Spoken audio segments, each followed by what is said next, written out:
This is Rick Eymer with the Palo Alto Weekly, and we're here today with our co-athletes of the week for the girls, both from Sacred Heart Prep. We got Ingrid Corrigan. She's a midi from Sacred Heart. She's a senior, and Emma Briger, also a senior, and she's the goalie here. They just beat Menlo School 10-5, I believe the final score was, to take over first place in the West Bay Athletic League, and they're undefeated against Central Coast section teams. They have a very good schedule where they've lost to some really tough teams and by just 1 or 2 points. So it's they've had a great schedule. But let's talk about Menlo, what it means to beat them, and especially since they beat you guys last year. Mm-hmm. So this has been a really ongoing rivalry, obviously, Sacred Heart and Menlo.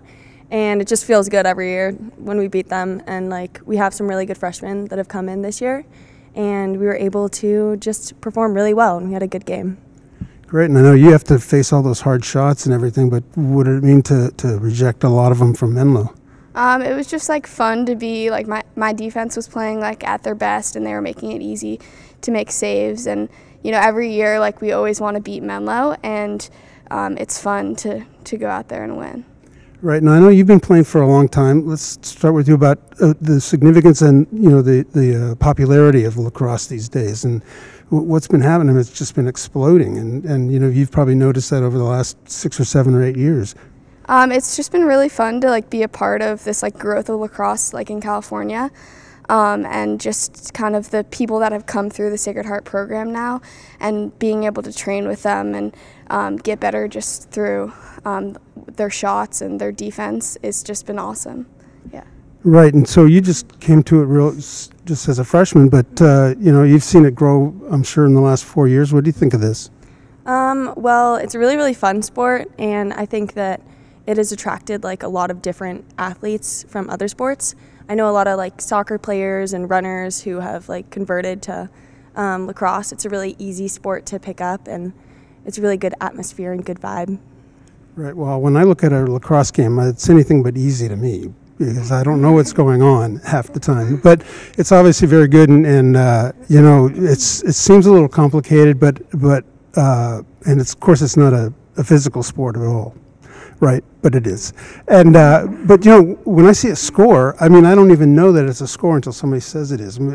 Just that pure action. Could you kind of describe that on the attack?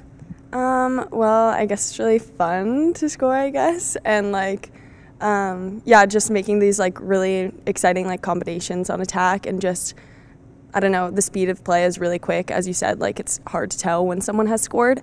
So yeah, we just work really hard up top and move it around as quick as possible to get some good goals. Right. Now you have to pay attention to people behind you sometimes. Kind of talk about that. You could be surrounded by people and defending. Kind of talk about the difference. In soccer, you would have people in front of you. Mm-hmm. Well, I think that it's just watching the ball and knowing where it is, and just knowing that since, as you said, it's such a fast sport that you can come back from a loss at any time just by kind of making a save and then clearing it up, and then you get the next draw. So it's cool to be a part of coming back just because of the speed of the game. Right, and I'm sure that with a lot of hard shots too, those are kind of cool to save if you can get there in time. And is that kind of a psych thing where you can just, when you make a save? It's fun. It's always fun to make that perfect save, and even if it isn't perfect form, just being able to get in front of the ball and know that you saved a shot that somebody thought that they were going to score is fun. Right. Now, when you were a freshman, did you think you would go to college and play lacrosse? Absolutely not. I quit playing club soccer to start club lacrosse, and it was kind of a risk for me. And I had never really imagined myself playing soccer at the collegiate level, and it was really I guess the first time I picked it up, I was so into it, and it was so much fun that as time went on, I started seeing the reality maybe being a possibility, and now it is. So yeah. It's terrific. So they'll both be playing in college next year, and also going to very good schools, Columbia and Princeton. So we'll hear about. I know Princeton used to be ranked. They probably still are in lacrosse. I don't know too much, but since you started even before high school, did you think about college even back then? I definitely think that when I played in middle school, it wasn't kind of at the front of my mind, but it was always kind of a little goal that I had. And then once I got to high school, it definitely was one of my top kind of goals, and I always tried to work towards that, and now it's going to be a reality soon, so that's exciting. Right. Just one last quick question. I know Liz Nolan is it Nolan? Hogan, excuse me, coached. She went to Syracuse, really great program. I know that. How much has she kind of brought to the table? I think that, well, I really enjoy her as a coach, and she's very strict with us and very brutally honest, which I think that we need a lot of the time. I know that she's had a really big impact on Emma, especially being a goalie, and she gets that one-on-one training, which is really, really impactful. And you can see in all of our games, Emma's lacrosse IQ is really high up there, and she learns a lot from Liz, and so it's really fun seeing that translate into games.